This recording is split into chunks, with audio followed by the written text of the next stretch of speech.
Chocolate ice cream. Rohit के लिए ये चीज बहुत शॉकिंग थी। रोहित ने आर्यन को माँ और बाप दोनों का प्यार दिया था। आर्यन को कभी माँ की कमी महसूस ना हो, उसकी पूरी कोशिश की थी रोहित ने। फिर आज ही अचानक आर्यन नींद में अपनी माँ को क्यों याद कर रहा था? आर्यन बचपन से ही बहुत शर्मीला और बड़ों की बात मानने वाला बच्चा था। न कभी कोई जिद करता, न कभी किसी को परेशान करता। उसके इस स्वभाव के कारण उसे बाकी बच्चों से कम स्मार्ट समझा जाता था। आर्यन ने ना कभी कुछ चाहा, ना मांगा। फिर आज अचानक ये चॉकलेट आइसक्रीम की जिद क्यों? रोहित ने आर्यन के कमरे का दरवाजा बंद किया। तभी सनी बड़े ही जासूसी अंदाज में बोला, ब्रो, मैंने इंटरनेट पर एक वीडियो देखी थी जिसमें एक औरत एक 7 साल के बच्चे को ये विश्वास दिलाती है कि वो पिछले जन्म में उसका बेटा था, और फिर वो बच्चा अपनी असली माँ को छोड़कर उस औरत के पास चला गया।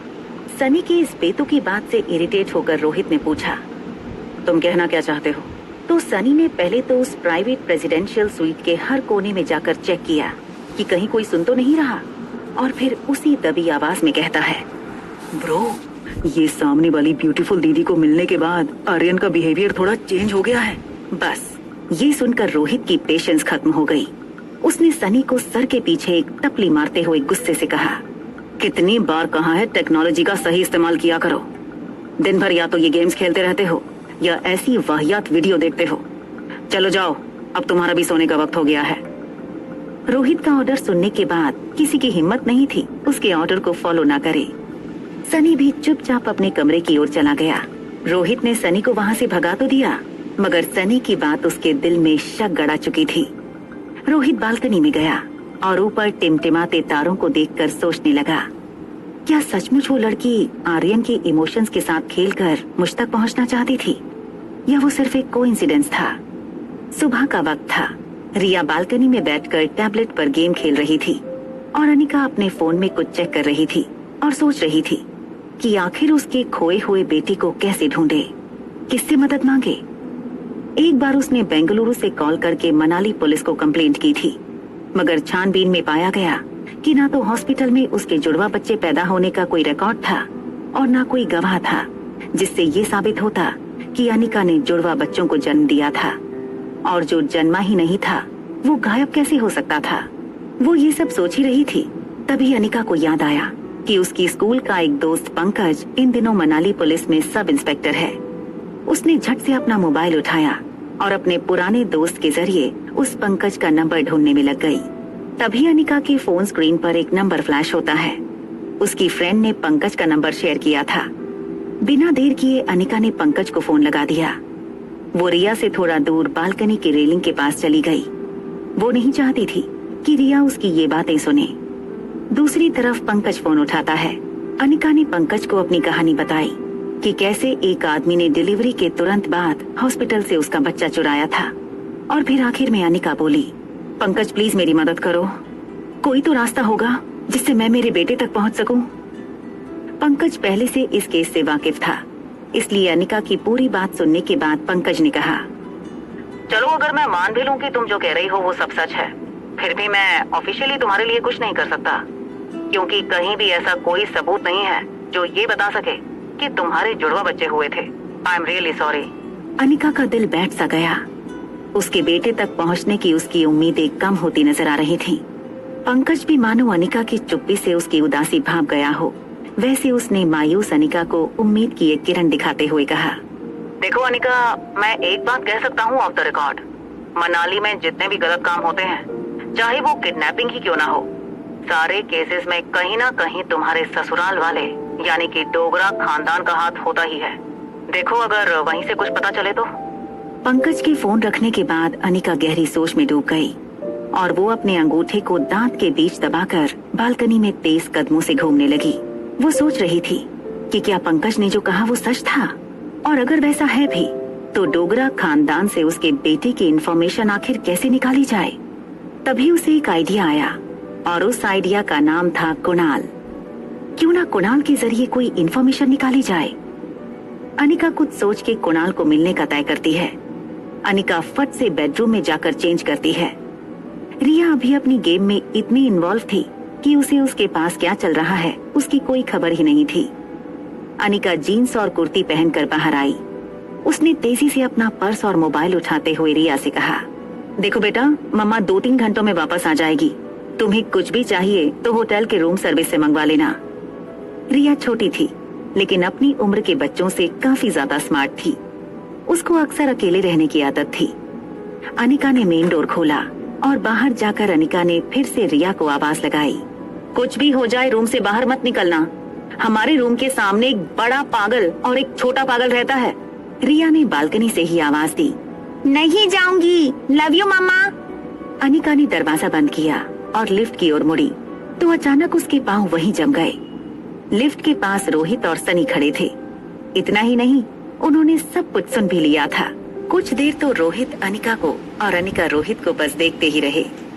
रोहित ने black T shirt, blue jeans और ब्लैक स्पोर्ट शूज पहने थे। रेगुलर जिम और स्ट्रिक्ट डाइट की वजह से रोहित एकदम फिट था। रोहित को देखकर किसी भी यंग लड़की की नजर रोहित से हटती नहीं थी। अनिका की भी नजरें रोहित पर जम चुकी थीं, मगर अनिका की वजह कुछ और थी। वो जान चुकी थी कि जब उसने रोहित को पागल कहा तब वो उसके पीछे ही खड़ा था। थोड़ी देर अनिका अपने हाथ गर्दन के पीछे घुमाते हुए यहाँ वहाँ देखने लगी। तभी लिफ्ट का दरवाजा खुला और रोहित सीधा लिफ्ट के अंदर गया। सनी भी अनिका को एंग्री लुक देते हुए लिफ्ट के अंदर चला गया। अनिका सोच रही थी कि दूसरी लिफ्ट ले लूंगी, तभी लिफ्ट मैन ने कहा, प्लीज कम इन मैडम। ना चाहते हुए भी अनिका को वही लिफ्ट में जाना पड़ा। रोहित या सनी को फेस ना करना पड़े, इसलिए अनिका दरवाजे की ओर मुंह करके खड़ी हो गई। लेकिन स्टील के बेदाग दरवाजे से पीछे खड़े रोहित और सनी की शक्लें साफ दिखाई दे रही थीं। अनिका सोच रही थी कि आखिर उसने उसकी बात सुन के कुछ रिएक्ट क्यों नहीं किया। वहीं दूसरी तरफ रोहित इस लड़की को समझने की कोशिश कर रहा था। अनिका के हाव भाव से रोहित ये पता लगाने की कोशिश कर रहा था कि आखिर ये लड़की उसके नजदीक आना चाहती थी या उससे दूर रहने की कोशिश कर रही थी। मगर पास खड़ा सनी अनिका की बातों से बहुत ज्यादा हर्ट लग रहा था और इसलिए उसने कुछ पल की चुप्पी के बाद आखिर में अनिका से पूछ ही लिया, आपने छोटा पागल किसको बोला? अनिका थोड़ी देर शांत रही, फिर कुछ सोचकर अचानक उसने लिफ्ट मैन से पूछा, इस होटल में रहने वाले मेहमानों की प्राइवेसी का बिल्कुल ख्याल नहीं रखा जाता क्या? ये सुनते ही अब तक कंट्रोल कर रहा सनी भड़क कर बोला, हमारी होटल मनाली की सबसे सेफ और सिक्योर होटल है। अनिका भी अब झगड़े का मूड बना चुकी थी। वो फिर लिफ्ट मैन से बोली, इतनी सिक्योरिटी के बावजूद कल मेरी चॉकलेट आइसक्रीम चोरी हो गई। एक्चुअली कुछ डाकू आए और आइसक्रीम लूट कर चले गए। सनी अपनी वीडियो गेम पॉज करके और अपने मोबाइल को अपनी जेब में रख के फुल ऑन झगड़ने के मूड में मैदान में उतरा। एक्सक्यूज मी, आपने हमें डाकू कहा? अब अनिका टर्न होकर सीधे सनी की तरफ मुड़ी और उसको कहने लगी, हाँ कहा, क्योंकि कल तुम्हारी वजह से पहली बार मैंने मेरी बेटी को दिया प्रॉमिस पूरा नहीं किया। अनिका ने जब ये कहा तो रोहित ने तुरंत इंटरफेयर करके पूछा, क्या मतलब? आप वो चॉकलेट आइसक्रीम अपनी बच्ची के लिए लाई थी? अनिका रोहित की ये बात सुनकर कुछ हैरान हो गई और बिना कुछ बोले उसने सिर्फ हाँ में सिर हिला दिया। रोहित को अब धीरे धीरे एहसास हो रहा था कि वो जो कुछ भी अनिका के बारे में सोच रहा था वो सब शायद गलत हो सकता है। उसको समझ में आने लगा कि अनिका आइसक्रीम अपनी बच्ची के लिए लाई थी, आर्यन के लिए नहीं। इसी के साथ रोहित का गुस्सा धीरे धीरे गिल्ट में बदलने लगा। तभी लिफ्ट ग्राउंड फ्लोर पर पहुंची। रोहित एक जेंटलमैन की तरह अनिका को लेडीज फर्स्ट का इशारा करते हुए उसके लिफ्ट से बाहर जाने का रास्ता देता है। अनिका रोहित के अचानक बदले तेवर को देखकर थोड़ी सोच में पड़ गई। उसने कुछ देर रोहित को देखा और फिर लिफ्ट से निकल गई। रोहित ने भी लिफ्ट से बाहर निकलते हुए सनी से कहा, मुझे लगता है हम इस लड़की के बारे में जो सोच रहे थे वो गलत था। वो चॉकलेट आइसक्रीम तो अपनी बेटी के लिए लाई थी। सनी अपना मोबाइल जेब से निकालते हुए बीच में रुककर बोला, no bro, I am telling you, ये लड़की जो दिखती है वो है नहीं। She is trying to impress you. देखा नहीं, जाने से पहले कैसे देख रही थी तुम्हें? रोहित को लगा अब सनी फिजूल बात को आगे बढ़ा रहा था। रोहित ने उसे वहीं चुप हो जाने का इशारा किया। होटल लॉबी से बाहर निकलते हुए अनिका कुणाल से मिलने का कोई आइडिया सोच रही थी, लेकिन वो इस बात से बिल्कुल बेखबर थी कि एक बहुत बड़ा सरप्राइज उसका इंतजार कर रहा था। अनिका ने लॉबी में आगे बढ़ते ही कुछ देखा और कुछ देखकर वो वहीं खड़ी रह गई। हाथ में फूलों का बड़ा सा गुलदस्ता लेकर कुणाल होटल लॉबी के बीच खड़ा था। कुणाल दरअसल सुबह से आकर होटल की वेटिंग एरिया में बैठा था। जिस लड़की को वो मिलना चाहता था, ना तो वो उसका नाम जानता था, ना ही रूम नंबर, मगर उसे पता था कि पूरे दिन में वो कभी ना कभी तो नीचे उतरेगी ही। और जैसे कि उसने सोचा था, अनिका उसे लिफ्ट से निकलती हुई दिखी और उसे देखते ही बिना वक्त गवाए कुणाल उसके सामने आ खड़ा हुआ और गुलदस्ता अनिका की तरफ बढ़ाकर बोला, व्हाट अ सरप्राइज! मैं यहाँ किसी और से मिलने आया था, मगर कौन जानता था कि आप मिल जाएंगे। कुणाल की आंखों में अनिका को झूठ साफ नजर आ रहा था, लेकिन अपने खोए बेटे को वापस पाने की आखिरी कड़ी कुणाल था। इसलिए अनिका ने बात को आगे बढ़ाने के लिए गुलदस्ता ले लिया। कुणाल अनिका को मौका देखकर पूछ लेता है, यहीं बगल में एक बहुत अच्छी कॉफी शॉप है, क्या आप मेरे साथ चलना पसंद करेंगी? अनिका ने बिना देर किए हाँ कर दी। कुणाल को अपने लक पर विश्वास नहीं हो रहा था। उसका कॉन्फिडेंस उससे बात आगे बढ़ाने में मदद कर रहा था। कमाल है, हम लगातार 2 दिनों से मिल रहे हैं, लेकिन मुझे आपका नाम तक नहीं पता। अनिका इस सवाल का जवाब देने के लिए तैयार नहीं थी। कुणाल अनिका को अपना इंट्रोडक्शन देते हुए हाथ मिलाने के लिए एक हाथ आगे बढ़ाता है और कहता है, hi, my name is Kunal Dogra and yours? Anika tension में कुछ सोचने लगी, फिर हाथ मिलाकर कहा, रागिनी। दोनों हाथ मिलाते हैं और फिर कुणाल झुककर अनिका को आगे चलने का इशारा करता है। अनिका के आगे जाते ही वो खुशी के मारे हवा में उछलता है और जेब से 500 की नोट निकालकर दरबान को देता है। अनिका और कुणाल होटल से कुणाल की कार में बैठकर निकल गए। ये सारा सीन रोहित और सनी देख रहे थे।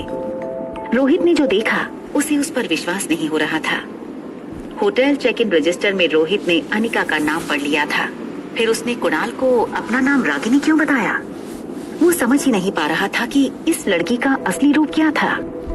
तभी सनी ने रोहित से कहा, देखा, मैंने कहा था ना ब्रो, अमीर लड़कों को फंसाना इस लड़की की हॉबी लगती है। भैया, यू शुड बी केयरफुल। हमें और आर्यन को इस लड़की से दूर रहना चाहिए। रोहित चुप था, मगर वो सोच रहा था कि मैंने आज तक बिजनेस में इतने लोगों से डील की है, इंसान पहचानने में कभी गलती नहीं की, फिर इस लड़की के मामले में ऐसा क्यों हो रहा है? कौन है ये लड़की? क्या है इसका असली रूप? क्या है इसका सच? कुणाल और अनिका कॉफी शॉप पहुंचे और कोने के किसी खाली टेबल पर जाकर बैठे। सारे रास्ते अनिका ने सिर्फ कुणाल की बातें सुनी थी, लेकिन वो मन ही मन सोच रही थी कि वो कुणाल से अपने बच्चे के बारे में कैसे पूछे। तभी कुणाल चेयर पर बैठते हुए एक सवाल पूछता है, वो आपकी छोटी बहन में और आप में काफी एज डिफरेंस है। मेरा मतलब वो 6-7 साल की होगी और आप 21-22। बस अनिका इसी मौके की तलाश में थी। अनिका ने तुरंत जवाब दिया, काफी जानकारी है आपको मेरी। वैसे कुछ जानकारी मैंने भी इकट्ठा की है आपकी।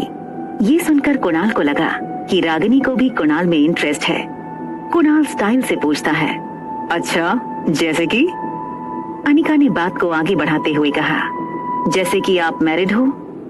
ये सुनते ही कुणाल के सारे अरमानों पर जैसे पानी फिर गया हो, वैसे उसके चेहरे का रंग फीका पड़ गया।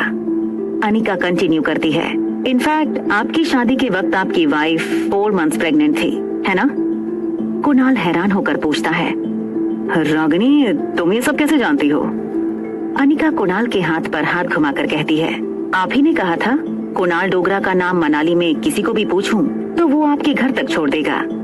कुणाल अपने सनग्लासेस उतार कर अपना हाथ सिर के पीछे वाले हिस्से पर मार के अपने नसीब को कोसते हुए कहता है, देखो रागिनी, उस लड़की के साथ तो मैंने 2 मिनट भी नहीं गुजारे।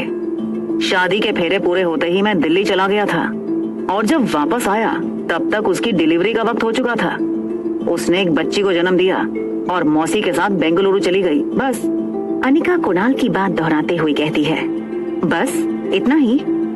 कुणाल सिर्फ हाँ में सिर हिलाता है तो अनिका से रहा नहीं गया और उसने आखिर पूछ ही लिया, और उसका बेटा कहाँ है? ये सुनकर कुणाल एकदम से सुन्न हो गया। उसकी आवाज जैसे उसके हलक में अटक गई हो, वैसे अटक अटक के वो बोला, वो बेटा नहीं। कौन बेटा?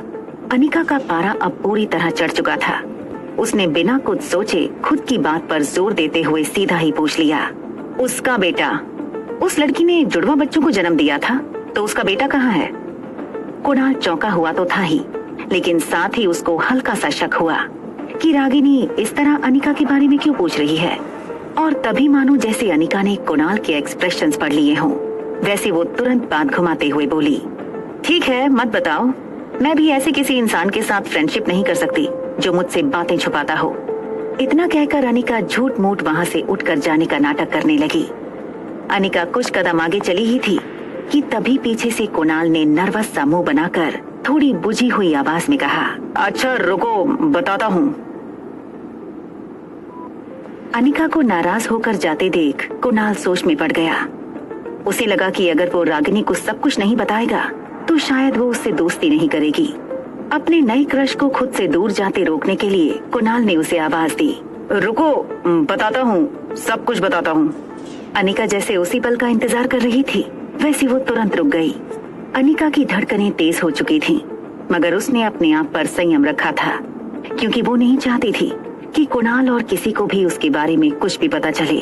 पिछले 6 सालों से अनिका को बस इसी पल का इंतजार था कि कहीं से उसके बेटे की कोई खबर मिले। तुरंत अनिका ने अपने पर्स से सनग्लासेस निकाले और तुरंत पहन लिए। वो नहीं चाहती थी उसकी आंखों की नमी कुणाल देखे, लेकिन कुणाल ये देखकर और टेंशन में आ गया। उसे लगा कि अनिका वहाँ से निकलने की तैयारी में सनग्लासेस पहन रही है, इसलिए वो टेबल से उठकर अनिका के पास आया और आसपास देखने लगा, मानो चेक कर रहा हो कि कोई उनकी बातें सुन तो नहीं रहा। और फिर उसने धीरे से अनिका को कहा, देखो रागिनी, मैं सचमुच नहीं जानता कि उस बच्चे का क्या हुआ। दरअसल वो अनिका के पापा गौतम ने ही उसे किडनैप किया था। बस वही जानते हैं कि वो बच्चा इस वक्त कहाँ है। ये सुनकर अनिका पूरी तरह से टूट चुकी थी। उसे शक तो था कि उसके पापा उसके बेटे की किडनैपिंग के पीछे थे, मगर आज कुणाल के मुंह से ये सुनकर उसे यकीन भी हो गया। वो समझ नहीं पा रही थी कि उसके पापा ने आखिर ऐसा क्यों किया।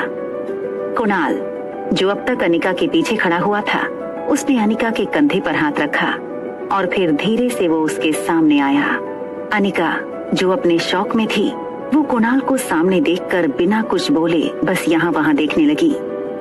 अनिका की इस नर्वसनेस को देखकर कुणाल ने पूछा, क्या हुआ रागिनी, तुम इतनी नर्वस क्यों हो? वैसे प्लीज अब तुम बुरा मत लगाना, लेकिन तुम्हें इन सब बातों से क्या लेना देना? अनिका अब भी शौक में खड़ी थी, लेकिन कुणाल का शक बढ़ ना जाए इसलिए अनिका ने किसी तरह बात बनाकर कहा, मैं जल्दी से नए दोस्त नहीं बनाती। उनके बारे में जब तक पूरी इंफॉर्मेशन ना हो मैं दोस्ती नहीं करती। कुणाल थोड़ा फ्लर्ट करते हुए बोला, अब तो सब कुछ जान लिया मेरे बारे में, अब तो दोस्ती का हाथ आगे बढ़ा दो। ये कहते हुए कुणाल एक बड़ी ही फ्लर्टी स्माइल के साथ अपना हाथ आगे बढ़ाता है, लेकिन अनिका के लिए अब कुणाल किसी काम का नहीं था, क्योंकि वो जानती थी कि कुणाल उसे उसके बेटे तक नहीं पहुंचा सकता। अनिका बिना हाथ मिलाए कुणाल से सिर्फ इतना कहती है, इतनी आसानी से नहीं, तुम्हें इंतजार करना होगा। इतना कहकर अनिका वहां से चली गई। कुणाल को रागिनी का बिहेवियर थोड़ा अजीब तो लग रहा था, लेकिन फिर उसने मन में सोचा, शहर की लड़की है, नखरे तो करेगी ही। दूसरी तरफ पैराडाइज होटल में रिया एक बहुत ही इंटरेस्टिंग गेम के बीच थी। रिया हेडफोन के जरिए टीम को इंस्ट्रक्शंस दे रही थी। तुम सब पीछे ही रहो, मैं आगे जाके दुश्मनों का बंकर उड़ा देती हूँ। ये बूस्टर हमारी टीम का है, अब दुश्मनों को नहीं छोड़ूंगी। राहुल 1 to 1 तुम एयरबेस पर हमला करो। रेडी? तो blast enemy leader. 1 2 3। Yes, we won the game. हमेशा की तरह रिया की टीम जीत गई। गेमिंग की दुनिया में रिया स्वीट एंजल के नाम से मशहूर थी। हालांकि उसने अपनी गेमिंग आईडी में कोई फोटो नहीं डाली थी। वो नहीं चाहती थी कि लोग उसकी उम्र देखकर उसे जज करें। कई लोगों को तो लगता स्वीट एंजल कोई बहुत बड़ी इंजीनियर या कंप्यूटर जीनियस होगी। पूरी दुनिया से रिया के फैन उसे well played, you are the best के मैसेज उसके गेम में करने लगे। इतना ही नहीं, 25,000 से ज्यादा पेंडिंग फ्रेंडशिप रिक्वेस्ट आकर पड़ी थी रिया के पास। रिया पर अब इन मैसेजेस की वाहवाही का असर नहीं होता था, क्योंकि अब ये सब कुछ उसके लिए बहुत आम बात थी। स्वीट एंजल के नाम से खेल रही रिया मॉर्टल फाइट गेम की वर्ल्ड चैंपियन थी। रिया ने अपना टैबलेट सोफे पर घुमाकर फेंका, खड़ी होकर रूम में लगे इंटरकॉम की तरफ गई। उसने सोचा एक चॉकलेट मिल्कशेक मंगवाया जाए। फोन उठाकर वो जब रूम सर्विस का नंबर डायल करने ही वाली थी, तब उसे अनिका की एक बात याद आई। अनिका ने बाहर जाते हुए उसे कहा था कि रूम के सामने एक पागल और एक छोटा पागल रहता है। रिया वैसे तो बड़ी अच्छी बच्ची थी, मगर थी काफी शरारती। वो उन बच्चों में से थी जिन्हें कोई बात करने से मना करो तो वो ये जानने के लिए बहुत उत्सुक होते हैं कि आखिर ऐसा क्या है कि बड़े उन्हें वो चीज करने से मना करते हैं। रिया ने एक बड़ी ही शैतानी मुस्कान के साथ दरवाजा खोला और अपने सामने वाले रूम का नंबर पढ़ लिया, 2401। रिया फिर से इंटरकॉम के पास गई और वही शैतानी मुस्कान के साथ नंबर डायल किया। तभी रोहित मारवा के कमरे में इंटरकॉम की घंटी बजने लगी। रूम में इस वक्त सिर्फ सनी और आर्यन ही मौजूद थे। सनी बालकनी में खड़ा खड़ा अपने किसी दोस्त से फोन पे झगड़ रहा था। किसी गेम में उस दोस्त की वजह से टीम हार गई थी। सनी उस दोस्त को समझा रहा था कि वो ज्यादा से ज्यादा स्वीट एंजल की गेम को फॉलो करे ताकि वो भी उससे कुछ सीख सके। रोहित को बिजी देखकर आर्यन ने खुद फोन उठाया। आर्यन अपनी मीठी प्यारी और धीमी आवाज में बोला, हेलो। तभी सामने से रिया हंसते हंसते कहती है, बच्चे हो मतलब छोटे पागल। ये कहकर रिया फिर हंसने लगी। आर्यन दिखने में हूबहू रिया जैसा था, लेकिन वो रिया से विपरीत था। आर्यन अपने होंठ को दांतों से दबाकर कुछ सोचने लगा, फिर बोला, मैं पागल नहीं हूँ। रिया की हंसी रुक गई। फिर आर्यन ने इनोसेंटली पूछा, क्या ये बात तुम्हें मेरी टीचर ने बताई? ये सुनकर रिया सोच रही थी कि मॉम ने सच ही कहा था। सामने सच में दो पागल रहते हों, ऐसा उसे लगने लगा था। रिया को अब और ज्यादा शरारत सूझी। उसने आर्यन को छेड़ते हुए कहा, अच्छा तो तुम्हारी टीचर भी ये बात जानती है? आर्यन को अपने छोटे हाथों से फोन का रिसीवर पकड़ने में प्रॉब्लम हो रही थी। वो रिसीवर दूसरे हाथ में लेकर फोन के बगल वाली सीट पर बैठा और फिर उदास होकर उसने कहा, टीचर कहती है मुझे स्पेशल स्कूल जाना चाहिए। ये सुनकर रिया ने हंसना बंद कर दिया और ध्यान से सुनने लगी। आर्यन ने काफी वक्त से अपनी उम्र के किसी दोस्त से बात नहीं की थी। रिया की आवाज सुनकर आर्यन को लगा जैसे उसे उसका कोई पुराना दोस्त वापस मिल गया हो। उसने रिया से पूछा, क्या तुम स्कूल जाती हो? रिया को ये सवाल बहुत अजीब लगा, लेकिन फिर स्कूल के नाम पर वो थोड़ा चिढ़कर बोली, ऑफ कोर्स मैं स्कूल जाती हूँ, हर बच्चा स्कूल जाता है, तुम नहीं जाते क्या? आर्यन मायूस होकर बोला, मैं स्कूल जाता था जब हम पूरी फैमिली के साथ रहते थे। फिर पापा मुझे यहाँ ले आए। ये होटल पापा की है, अब हम यही होटल में रहते हैं। ट्यूशन टीचर यहीं आती है मुझे पढ़ाने। रिया ने ऐसी सीरियस बातें पहले कभी नहीं सुनी थी। उसने थोड़ा शॉक होते हुए आर्यन से पूछा, स्कूल नहीं जाते, होटल को घर बनाकर रहते हो? अच्छा तो तुम्हारा कोई फ्रेंड है यहाँ? आर्यन पीछे मुड़कर चेक करता है कहीं सनी तो नहीं आया। सनी को बिजी देखकर आर्यन फिर धीमी आवाज में बोलने लगा, नहीं, यहाँ मेरे साथ पापा और चाचू रहते हैं। रिया को आर्यन की बातें अजीब लग रही थी, पर अब उसे आर्यन पर दया आ रही थी।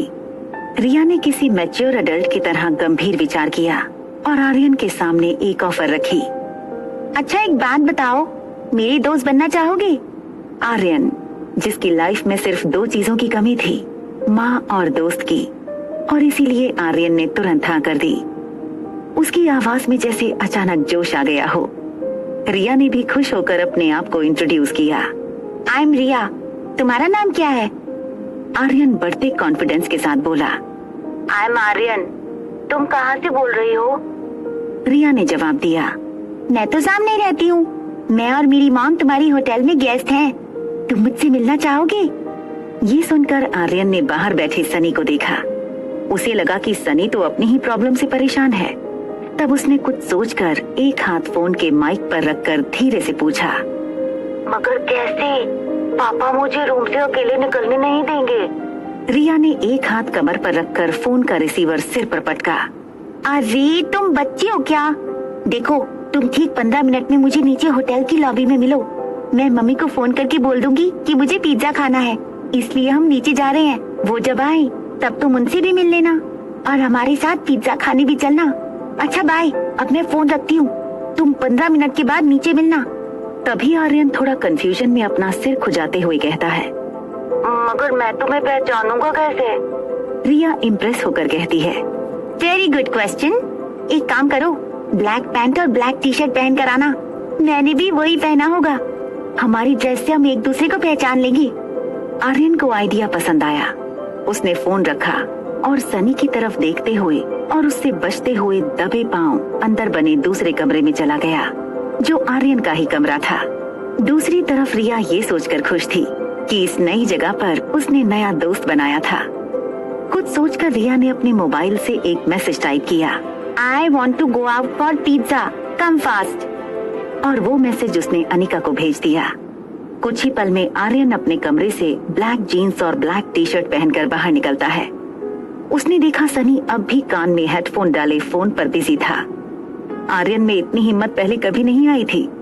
उसे पता था रोहित को पता चला तो बहुत स्ट्रिक्ट पनिशमेंट मिल सकती है, मगर नए दोस्त और बाहर पिज्जा की लालच से उसे रिस्क उठाने की हिम्मत मिली। आर्यन दबे पांव मेन डोर तक गया। सनी को पता न चले इस तरह दरवाजा धीरे से अनलॉक किया और सनी की ओर देखते हुए आर्यन रूम से बाहर निकल गया। अपने रूम के बाहर अकेले कदम रखने पर आर्यन का कॉन्फिडेंस और बढ़ गया। उसे अपने आप पर इतना विश्वास पहले कभी नहीं आया था। आर्यन की नजर सामने वाले स्वीट 2402 पर पड़ी। उसे लगा प्लान में थोड़ा चेंज होना चाहिए, क्यों ना वो और उसकी नई दोस्त यहीं से साथ चलें।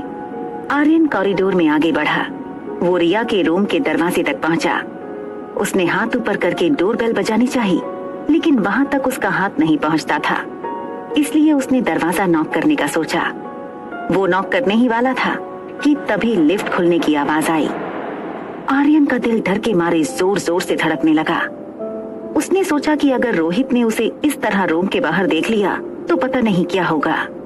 आर्यन डरता हुआ मुड़ा और लिफ्ट की ओर देखने ही लगा था कि तभी उसने देखा कि लिफ्ट से अनिका बाहर आ रही थी। उसके पापा को वहां न देखकर आर्यन की जान में जान आई। वहीं अनिका आर्यन को दरवाजे के बाहर देखकर पहले थोड़ा चौंकी और फिर वो आर्यन के पास गई और उसके गाल पर हाथ फेरकर बोली, I am sorry, mama is late. एक माँ होने के बावजूद आर्यन को black jeans, black T shirt और स्पोर्ट शूज में देखकर वो भी धोखा खा गई थी और सोच रही थी कि ये उसकी बेटी रिया है। आर्यन बड़ी बड़ी आंखों से अनिका को देखे जा रहा था। उसने पर्स से रूम अनलॉक करने के लिए कार्ड निकाला, साथ ही पर्स से अपना मोबाइल भी निकाला। कार्ड को लॉक सेंसर पर लगाया और एक हाथ से मोबाइल चेक करने लगी और इसके साथ ही वो आर्यन को रिया समझकर प्यार से डांट भी रही थी। इस तरह अकेले रूम से बाहर आने का क्या मतलब? बहुत शैतानियां बढ़ गई हैं तुम्हारी।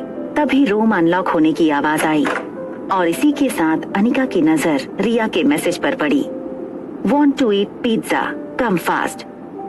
ये पढ़ते ही अनिका का गुस्सा फिर शांत हो गया और फिर थोड़ा गिल्टी फील करते हुए उसने झुककर आर्यन के गालों पर किस की और बोली, आई एम सो सॉरी। तुम्हें बहुत भूख लगी होगी ना, चलो किसी अच्छे से रेस्टोरेंट में जाके पिज्जा खाते हैं।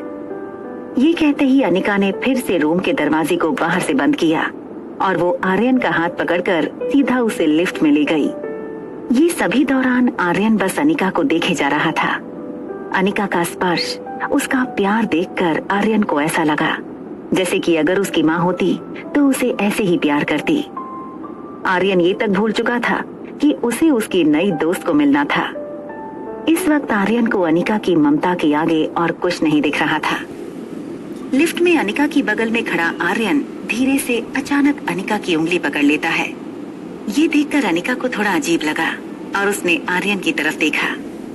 आर्यन की आंखें जैसे अनिका की आंखों से पूछ रही हों कि माँ तुम कहाँ थी। अनिका, जो आर्यन को रिया समझ रही थी, उसने एक पल के लिए सोचा कि रिया ऐसे इमोशनली क्यों दिखे जा रही है उसको। इसलिए उसने आर्यन को पकड़कर अपनी तरफ किया और नीचे झुककर आर्यन को सीने से लगाकर अपनी गोद में उठा लिया। आर्यन ने आंखें बंद कर ली और अनिका को जोर से पकड़कर हक कर लिया, मानो जैसे आर्यन को हमेशा से इसी पल का इंतजार था। उसने अनिका को पहले कभी देखा तक नहीं था, मगर आज उसे ऐसा लग रहा था जैसे वो अनिका की गोद में पहले भी खेला है। अनिका धीरे धीरे आर्यन की पीठ को अपने हाथ से थपथपाने लगी, जिसके चलते कुछ ही सेकंड्स में आर्यन अनिका के कंधों पर सर रखकर सो गया। तभी लिफ्ट ग्राउंड फ्लोर पर पहुंची और जैसे ही लिफ्ट का दरवाजा खुला तो सामने रोहित मारवा खड़ा था। रोहित और अनिका की नजरें एक दूसरे से मिली, लेकिन दोनों में से किसी ने कुछ नहीं कहा। आर्यन का सर अनिका के कंधों पर झुका होने के कारण रोहित को आर्यन का चेहरा नहीं दिखा। अनिका आर्यन को थपकियां देते हुए लिफ्ट से बाहर की ओर निकल गई। रोहित बस अनिका को जाते हुए देखे जा रहा था। ऐसा लग रहा था मानो रोहित अभी आर्यन को अनिका की गोद में देख लेगा। आगे चली जा रही अनिका को कुछ एहसास हुआ तो वो चलते हुए रुकी और फिर टर्न होकर रोहित की ओर मुड़ी। उसने देखा कि रोहित उसी को घूर रहा था। अनिका के मुड़ के देखने पर रोहित को एहसास हुआ कि वो अनिका को एकटक देखे जा रहा था। इसलिए वो थोड़ा एम्बैरस होकर यहाँ वहाँ देखकर खांसने लगा और हड़बड़ाहट में लिफ्ट के अंदर चला गया। रोहित को अपने आप पर गुस्सा आ रहा था। उसे लगा कहीं अनिका को गलत सिग्नल ना मिले। तभी लिफ्ट के बाहर से कोई हलचल ना होने के कारण रोहित को लगा कि अनिका अब चली गई होगी। कंफर्म करने के लिए उसने लिफ्ट के बाहर सर निकालकर चेक किया तो देखा कि अनिका अब भी वहीं खड़ी थी। रोहित ने झटके से अपना सर वापस लिफ्ट के अंदर ले लिया और फटाफट सीधे टॉप फ्लोर का बटन दबा दिया। अब तो उसे अपने किए पर और भी पछतावा हो रहा था। उसने अपना हाथ जोर से लिफ्ट की दीवार पर दे मारा। स्टील के दरवाजे होने की वजह से रोहित के मुक्के की गूंज पूरी होटल में सुनाई दी। टॉप फ्लोर आने पर लिफ्ट का दरवाजा खुला तो रोहित ने सामने देखा कि black jeans black T shirt पहन रिया लिफ्ट का इंतजार करते हुए खड़ी थी। रोहित, जो पहले से थोड़ा डिस्टर्ब था, उसने रिया को आर्यन समझकर कड़क आवाज में डांट दिया, तुम फिर यहाँ खड़े हो? रूम से अकेले बाहर नहीं निकलने को कितनी बार बोला है मैंने? Why don't you listen to your dad? Dad, ये शब्द सुनते ही रिया की आंखें चमक उठी। उसका पूरा चेहरा उसकी स्माइल से भर गया था। अपने अंदर की सारी ताकत जुटाकर वो खुशी के मारे जोर से चीखी और बोली, ये डैड, आखिर आपको ढूंढ ही लिया।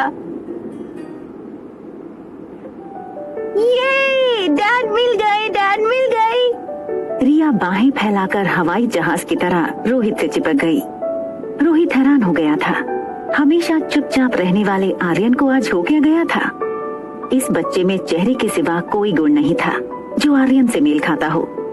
रोहित ने आर्यन को दोनों हाथ से पकड़ा, उसके शरीर का टेम्परेचर चेक किया, बहुत बेचैन होकर पूछने लगा, बेटा तुम ठीक तो हो ना? क्या हुआ है तुम्हें?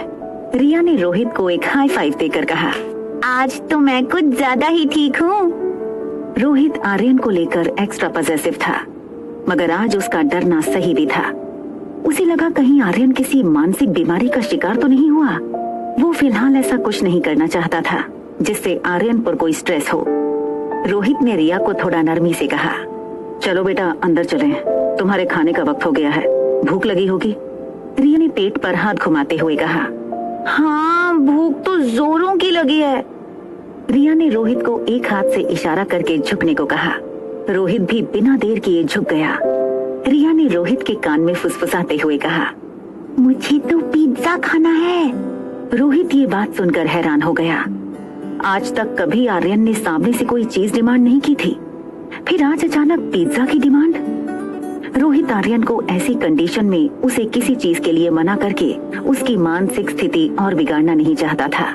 उसने फोन निकालकर होटल के शेफ को कॉल लगाया, हमारी होटल का बेस्ट पिज्जा तैयार करो, हम नीचे आ रहे हैं। सारे रास्ते टैक्सी में अनिका खिड़की के बाहर देखते हुए ये सोच रही थी कि आखिर उसके पापा किस जन्म का बदला ले रहे थे उससे। क्यों उन्होंने अनिका से उसका बेटा छीना? वो बार बार एक ही चीज सोच रही थी, कहाँ होगा उसका बेटा, कैसा होगा, किस हाल में होगा वो। बगल में बैठा आर्यन चुपचाप अनिका को देख रहा था। आर्यन चाहता था अगर ये कोई सपना है तो बस ये सपना कभी न टूटे। रेस्टोरेंट पहुंचने के बाद अनिका को ये रियलाइज हुआ कि रिया ना तो गेम खेल रही थी ना तो कुछ बोल रही थी, वो बस अनिका को देखे जा रही थी। होटल के टेबल पर बैठकर आर्यन ने नैपकिन उठाकर गोद में सजाया। एक नैपकिन अपनी टी शर्ट की कॉलर से लगा ली। अनिका रिया की टेबल मैनर्स देखकर खुश हो गई। उसने रिया को आंखों से इशारा करके और धीमी आवाज में ताली बजाकर उसकी तारीफ की। अचानक अनिका की नजर रिया की आंखों पर पड़ी। आर्यन की आंखें हमेशा थकी हुई और कमजोर लगती थीं, इसलिए अनिका ने अपनी पर्स से एक आईना निकाला और आर्यन को दिखाकर बोली, देखो क्या हो गया है तुम्हारी आंखों को, सारा दिन गेम खेलने से हुआ है ये। Why don't you listen to your mom? Aryan ने ये सुनते ही मुस्कुराकर अनिका से पूछा, mom, I will listen to you. हमेशा बिंदास रहने वाली रिया को इतना शांत देखकर अनिका को उसकी चिंता हुई। अनिका अपनी चेयर से उठकर आर्यन के बगल में बैठ जाती है, फिर उसके माथे को चूम कर पूछा, इज एवरीथिंग ऑल राइट? मासूम आर्यन ने हाँ में सर हिलाया। अनिका उसके जवाब से संतुष्ट नहीं थी। उसे पता था कोई तो बात है। जो हमेशा मस्ती में रहने वाली रिया आज इतनी शांत थी। अनिका ने आर्यन के सर पर हाथ फिराते हुए कहा, अगर ठीक हो तो ये तुम्हारी आंखों को क्या हुआ है और इतनी शांति से क्यों बैठे हो आज? आर्यन ने अनिका का हाथ पकड़कर कहा, आई एम फाइन, इनफैक्ट आज मैं बहुत खुश हूँ मॉम। आर्यन ये कहकर थोड़ा डर जाता है। वो चुपचाप टेबल पर रखी प्लेट की तरफ देखने लगा और फिर खाली प्लेट पर चम्मच घुमाते हुए आर्यन ने पूछा, can I call you mom? Anika ने सोचा कि रिया आज तक उसे मम्मा बुलाती थी, अब मॉम बुलाना चाहती है। फिर कुछ सोच के अनिका आर्यन के बगल से अपनी चेयर पर जाते हुए बोली, मॉम कहो या मम्मा, मैं ही तुम्हारी माँ हूँ। आर्यन जोर से चिल्ला पड़ता है, सचमुच? आर्यन ने अपनी टेबल पर खड़े होकर अनिका के सामने बाहें फैलाकर कहा, आई लव यू मॉम। दोनों ने हक किया और मेन्यू उठाकर पिज्जा ऑर्डर करने लगे। होटल पैराडाइज में रिया रोहित का हाथ पकड़े हवा में पांव उछालती हुई होटल के कॉफी शॉप में दाखिल हुई। आर्यन का ऐसा बर्ताव रोहित ने पहले कभी नहीं देखा था। कॉफी शॉप में पहुंचकर रिया ने कहा, रुको डैड, टेबल सिलेक्शन मेरा होगा। रिया ने ऐसा टेबल चुना जहां से लिफ्ट का दरवाजा ठीक से दिखे। उसे अपने दोस्त को पहचानना था जो ब्लैक जीन्स और ब्लैक टी शर्ट पहने लिफ्ट से निकलेगा।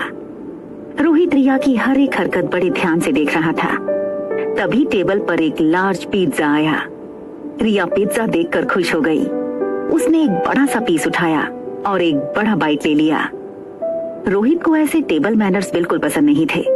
उसने आर्यन को हमेशा सिखाया था कि नैपकिन गले और गोद में लगाकर फोर्क और नाइफ से खाना चाहिए, मगर आज उसे आर्यन को बड़े प्यार से संभालना था, इसलिए वो कुछ नहीं बोला। रिया मुंह में पिज्जा का बड़ा टुकड़ा होने के बावजूद बोलने लगी, मम्मा ने आपको कैसे ढूंढा? रिया की बातें सुनकर रोहित का टेंशन बढ़ने लगा। रोहित कुछ बोल पाए उससे पहले रिया खुद ही आगे बोल पड़ी, चलिए ये बताइए, कहाँ थे आप अब तक? ये सुनकर रोहित स्तब्ध था और सोचे जा रहा था कि उसके बेटे को आखिर हो क्या गया है। वो क्यों ऐसी अजीब अजीब बात कर रहा है। ना चाहते हुए भी धीरे धीरे उसे सनी की बात सच लग रही थी। कहीं उस अनिका ने आर्यन पर जादू तो नहीं किया? मारवा ग्रुप की 22 कंपनी स्टॉक एक्सचेंज में लिस्टेड थी। मनाली में इंटरनेशनल लेवल की एक आधुनिक मल्टी स्पेशलिटी हॉस्पिटल थी। इतना बड़ा एम्पायर होने के बावजूद रोहित को अपनी पूरी लाइफ एक सेकंड में फीकी लगने लगी थी। सब कुछ फिजूल लगने लगा था। उसने तय कर लिया, चाहे कुछ भी हो जाए, वो आर्यन को अनिका के चंगुल से बचा कर रहेगा। रोहित हाथ की मुट्ठी बनाए मुंह को लगाकर कुछ सोच रहा था। रिया अब पिज्जा पर से अपने फेवरेट टॉपिंग्स चुन चुनकर हाथ से निकाल कर खाने लगी। तभी उसका ध्यान सामने बैठे रोहित के मसल्स पर गया। रेगुलर एक्सरसाइज की वजह से रोहित का शरीर फिट था। फ्लैट एब्स, टोन्ड मसल्स उसके टक्सीडो शर्ट से भी साफ नजर आ रहे थे। रिया ने रोहित के बाइसेप्स देखे और अपने छोटे छोटे हाथों से उसे दबा कर कहा, वाओ, मैंने सोचा था उससे काफी ज्यादा हैंडसम और स्ट्रांग हो आप मुझे एक हाथ में पकड़कर राउंड घुमाना, बड़ा मजा आएगा। आर्यन की कमजोर मनोस्थिति समझते हुए रोहित के पास उसकी बातें मानने के अलावा और कोई चारा नहीं था। वो आर्यन को समझाते हुए कहने लगा, देखो बेटा, मैं तुम्हारी सारी बातें मानूंगा, तुम्हारे जी में आए वो करो, बस मेरी एक बात मान लो। देखो, तुम उस शातिर औरत जो 2402 रूम में रहती है, उसकी बात मत सुनो। रिया ने हाथ में उठाया हुआ टॉपिंग का एक बड़ा टुकड़ा जमीन पर फेंक दिया। वो रोहित की इस बात पर नाराज होकर बोली, आप ऐसे वर्ड कैसे यूज कर सकते हो? Don't forget, she is my mamma. इतना सुनते ही रोहित ने मन बना लिया था कि सबसे बड़े साइकोलॉजिस्ट से वो आर्यन का इलाज करवाएगा और अनिका पर केस करेगा। गुस्सा हुई रिया ने टेबल से उठकर रोहित से कहा, मुझे लगता है हमें अब जाना चाहिए। लगता नहीं मेरा दोस्त अब आएगा, और हाँ, मैं आपसे बात नहीं करूंगी जब तक आप मम्मा को सॉरी नहीं कहते। ये कहकर रिया लिफ्ट की ओर चलने लगी। रोहित अपना फोन टेबल से उठाकर रिया के पीछे भागा। रोहित ने देखा कि आज आर्यन की बातों में, उसकी चाल में एक अलग ही कॉन्फिडेंस था। उसने हमेशा चाहा था आर्यन भी बाकी बच्चों की तरह स्ट्रॉन्ग और कॉन्फिडेंट हो, मगर इस तरह का ओवरनाइट बदलाव उसे हजम नहीं हो रहा था। लिफ्ट के पास जाकर रिया अटक गई। वो रोहित की ओर मुड़कर बोली, मुझे वॉशरूम जाना है। रोहित रिया का हाथ पकड़कर उसे लॉबी के अंत में ले जाता है। रोहित जैसे ही उसे अंदर ले जाने लगा, रिया ने उसे रोक लिया। वेट, आप अंदर नहीं आ सकते, डोंट यू नो दैट? ऐसा कहकर रिया लेडीज वॉशरूम में चली गई। ये देखकर रोहित का सर मानो घूमने लगा। वो सोच रहा था कि भले ही आर्यन सिर्फ 6 साल का था, उसे इतनी समझ तो थी कि उसे कौन से वॉशरूम में जाना चाहिए, लेकिन वो ये नहीं जानता था कि जिसे वो आर्यन समझ रहा था वो दरअसल रिया थी। मगर उसे आर्यन समझकर, उसके बदले बर्ताव को देखकर रोहित के टेंशन के मारे पसीने छूट रहे थे। रोहित ने वहीं खड़े खड़े डॉक्टर अग्रवाल को फोन लगाया। डॉक्टर अग्रवाल मारवास की मल्टी स्पेशलिटी हॉस्पिटल के डीन थे। डॉक्टर ने तुरंत ही रोहित का फोन उठा लिया। Hello Rohit, how are you? Marwah परिवार की छोटी से छोटी बात अखबार की सुर्खी बन जाती थी। यहाँ बात हो रही थी खानदान के इकलौते वारिस के मेंटल हेल्थ की। इसलिए रोहित ने लॉबी में एक बार इधर उधर देखा कि कहीं कोई उसकी बात तो नहीं सुन रहा, और फिर रोहित ने थोड़े दूर जाकर डॉक्टर से कहा, doctor Agarwal, I think Aryan needs immediate psychological attention. वो होटल के किसी गेस्ट को अपनी माँ समझने लगा है, और वो। रोहित कहते कहते रुक गया और फिर उसने कुछ सोचकर आगे कहा, I think we need to hire the best counsellor for him. Doctor Agarwal ने पूरी बात शांति से सुनने के बाद कहा, रिलैक्स रोहित, पैनिक होने की जरूरत नहीं है, इट्स नॉर्मल। इस उम्र में बिना माँ के बच्चे ऐसा करते हैं। कई बच्चे तो अपनी मरी माँ से बातें भी करते हैं। ये एक फेज है, वो शायद अपने आप बाहर आ जाए। फिर भी सिम्टम्स लॉन्ग लास्टिंग लगे तो मुझे कहना, I will appoint the best child psychologist, don't worry. Doctor Agarwal इतना कहकर फोन काट देते हैं। रोहित डॉक्टर से बात करते करते होटल लॉबी रिसेप्शन तक आ गया था। ठीक उसी वक्त अनिका आर्यन को लेकर मेन एंट्रेंस से आई। रोहित का मुंह रिसेप्शन की ओर था और पीठ एंट्रेंस की तरफ। आर्यन ने पीछे से पापा को पहचान लिया। उसे पता था कि अगर पापा ने आर्यन को उसे किसी अजनबी के साथ बाहर से आते देख लिया तो उसकी खैर नहीं। इससे पहले कि रोहित उनकी तरफ मुड़ता, आर्यन अनिका के पीछे से स्टेयरकेस के रास्ते ऊपर चला गया। जब रोहित मुड़ा तो उसने देखा अनिका आ रही थी। उसका गुस्सा अनिका के लिए 7वें आसमान पर था। वो अचानक अनिका का रास्ता रोककर खड़ा हो गया तो अनिका के मुंह से चीख निकल गई। आसपास खड़े लोग अपना काम रोककर रोहित और अनिका को देखने लगे। रोहित किसी की भी परवाह किए बिना अनिका पर टूट पड़ा। क्या चाहिए तुम्हें? क्यों कर रही हो ऐसा मेरे बेटे के साथ? अनिका को लग रहा था रिया उसके पीछे है। वो रिया के सामने कोई तमाशा नहीं चाहती थी। अनिका ने अपनी मुट्ठी कसकर अपना गुस्सा दबाया और रोहित से बोली, देखिए, मुझे लगता है आपको कोई गलतफहमी हुई है। इससे पहले कि अनिका अपने बचाव में आगे कुछ कहती, रोहित ने उसकी बात काटकर कहा, कितने पैसे चाहिए तुम्हें? तुमने सोचा होगा उससे ज्यादा दूंगा, बस हमसे दूर रहो। ये सुनकर अनिका ने अपना कंट्रोल खो दिया और उसने अपने हाथ से रोहित को रोकते हुए कहा, आगे कुछ मत बोलना। अनिका ने एक लंबी सांस ली और गुस्सा दबाकर बोली, देखिए, आप मेरी बच्ची के सामने मुझ पर ऐसे इल्जाम लगा रहे हैं जिनका कोई मतलब ही नहीं। रोहित अनिका की बात सुनकर शॉक हो गया, क्योंकि अनिका के साथ तो कोई था ही नहीं। रोहित अनिका के पीछे देखने लगा। तभी अनिका ने भी मुड़कर देखा। अनिका हैरान हो गई, वहां रिया नहीं थी। अनिका पैनिक होकर लॉबी में रिया को आवाज देने लगी, रिया, रिया कहाँ हो तुम? परेशान अनिका ने पर्स से फोन निकाला। रोहित समझ नहीं पा रहा था कि ये सब अनिका का दिखावा था या सचमुच उसकी बच्ची खोई थी। अनिका पूरी लॉबी में रिया को ढूंढने लगी। एक हाथ से उसने रिया को फोन लगाया। रिया का फोन बज रहा था, लेकिन वो जवाब नहीं दे रही थी। बेहद घबराई अनिका बार बार फोन लगाने लगी। वॉशरूम में रिया वॉश बेसिन के टैप तक नहीं पहुंच रही थी। उसने बड़ी मुश्किल से अपनी एड़ियों को ऊंचा करके अपने हाथ धोए। उसकी जेब में फोन काफी देर से बज रहा था। हाथ धोने के बाद गीले हाथों से ही उसने फोन रिसीव किया और बिना फोन कान को लगाए बोली, मैं वॉशरूम में हूँ। इतना कहकर रिया ने फोन काट दिया। रिया की इतनी बात सुनकर अनिका की जान में जान आई। अपने हाथ घुटनों पर रखकर सांस लेने लगी। जैसे ही थोड़ी स्वस्थ हुई वो वॉशरूम की ओर दौड़ी। वहाँ आर्यन टॉप फ्लोर पर अपने कमरे का दरवाजा नॉक करने लगा। कुछ देर बाद जब सनी ने दरवाजा खोला तो आर्यन को बाहर देखकर वो यकीन नहीं कर पाया। उसने तेजी से आर्यन को उठा लिया और तुरंत दरवाजा बंद कर दिया। उसे डर था कहीं रोहित ने आर्यन को कमरे के बाहर देख लिया तो आर्यन के साथ साथ उसकी भी खैर नहीं। आर्यन को डाइनिंग टेबल के ऊपर बैठाकर घबराए हुए सनी ने पूछा, तुम बाहर कब गए? भैया ने तुम्हें देखा होगा तो तुम्हारा जो होगा सो होगा। मैं अपने मोबाइल से हाथ धो बैठूंगा। और एक बात कहूँ, अगर मेरा मोबाइल मुझसे छीन लिया गया तो मैं तुम्हें नहीं छोड़ूंगा। अनिका के साथ डिनर करने के बाद आर्यन काफी खुश लग रहा था। उसे सनी चाचू की बातों पर हंसी आ रही थी। उसने अपने एक हाथ से इशारा करके सनी को पास बुलाया और फिर सनी के कान में कहा, पापा देखिए, उससे पहले मैं निकल आया। पहली सीढ़ियों से फर्स्ट फ्लोर गया, फिर वहाँ से लिफ्ट में सीधा यहाँ। सनी और आर्यन का चेहरा बिल्कुल पास पास था।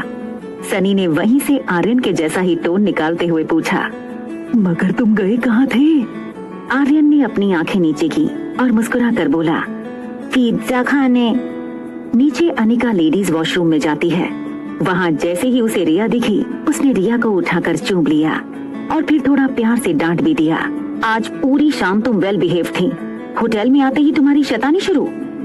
रिया भी मम्मा को किस करके कहती है, आज का पिज्जा बहुत टेस्टी था। अनिका मुस्कुराई और बोली, है ना, तो फिर से चलेंगे। इस बात पर रिया हंसने लगी। वॉशरूम के सामने एक सर्विस लिफ्ट थी। अनिका नहीं चाहती थी कि मेन लिफ्ट के सामने रिसेप्शन के पास खड़ा रोहित रिया के सामने फिर से वो सब बोले जो उसने अभी अभी कहा था। अनिका रिया को सर्विस लिफ्ट के जरिए ऊपर ले गई। स्वीट नंबर 2401 में सनी ये सुनकर परेशान था कि आखिर आर्यन पिज्जा किसके साथ खाकर आया। वो रूम में यहाँ से वहाँ चक्कर लगा रहा था। उसे लगा इससे पहले कि रोहित को कहीं से पता लगे मुझे ही सब कुछ बता देना चाहिए। ये सोचकर सनी ने रोहित को सब कुछ बताने के लिए फोन लगाया। टेंशन के मारे उसकी सांसें भारी होने लगी थीं।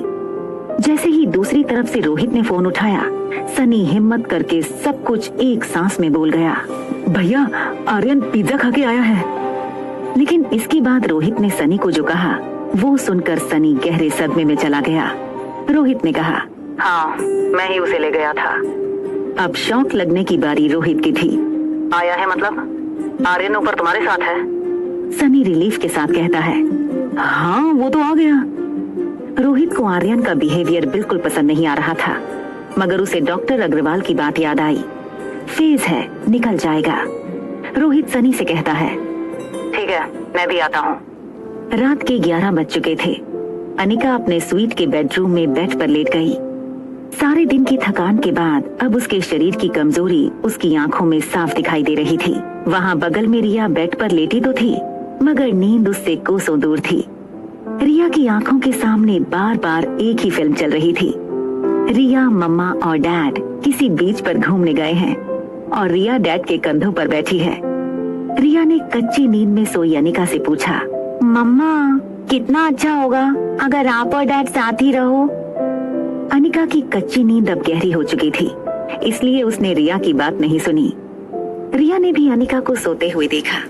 उसे पता था कि मम्मा को नींद मिलना उसके शरीर के लिए कितना जरूरी था, इसलिए उसने मम्मा को डिस्टर्ब ना करने का सोच के उसे हक करके अपनी आंखें बंद की, ये सोचकर कि शायद नींद आ जाए। वहाँ आर्यन की भी हालत कुछ वैसी ही थी, खुली आंखें और नींद गायब। आर्यन अपने कमरे में हमेशा डैडी के साथ सोता था, मगर आज उसके साथ थी मॉम के साथ बिताए वक्त की स्वीट मेमोरीज।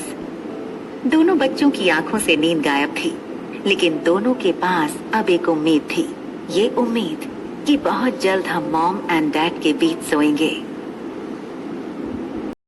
मॉर्निंग बर्ड्स की मीठी आवाजों के बीच आर्यन की आंखें खुली। बीती रात उसे काफी अच्छी नींद आई थी, और क्यों ना हो, आर्यन ने जिंदगी में पहली बार माँ का स्पर्श महसूस किया था।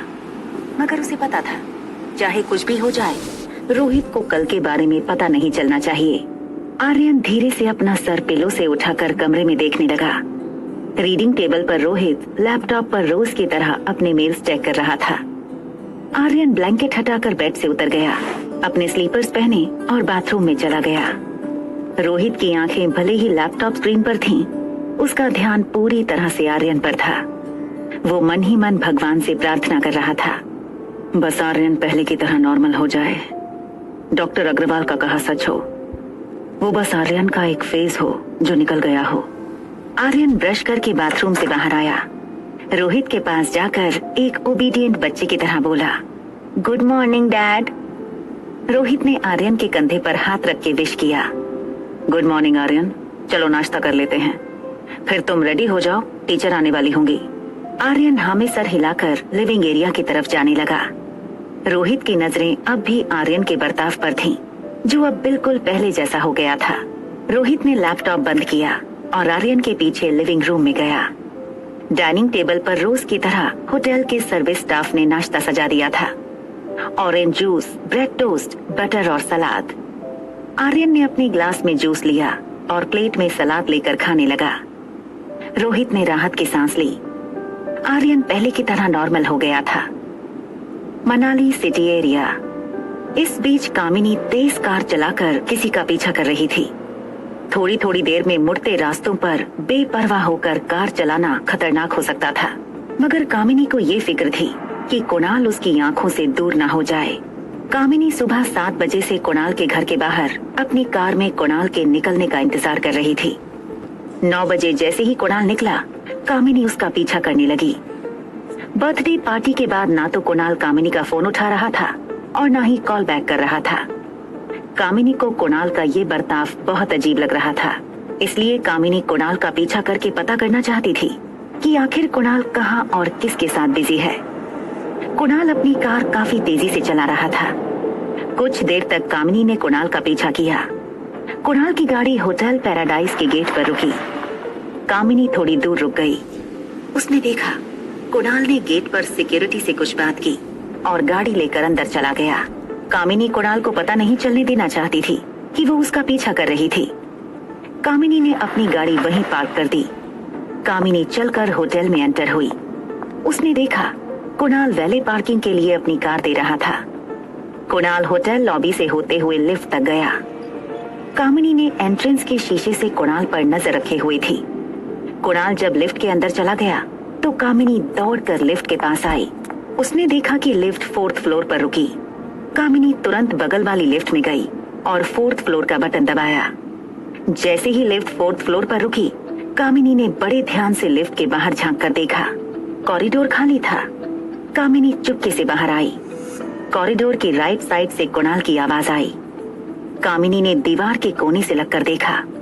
कुणाल होटल के कुछ स्टाफ मेंबर्स को इंस्ट्रक्शंस दे रहा था। मेरे दोस्त यहाँ शाम 6 बजे से आना शुरू हो जाएंगे, उन्हें किसी भी बात की कमी नहीं होनी चाहिए। कुणाल ने जेब से पैसों की गड्डी निकाली और उनके हाथ में रख दी।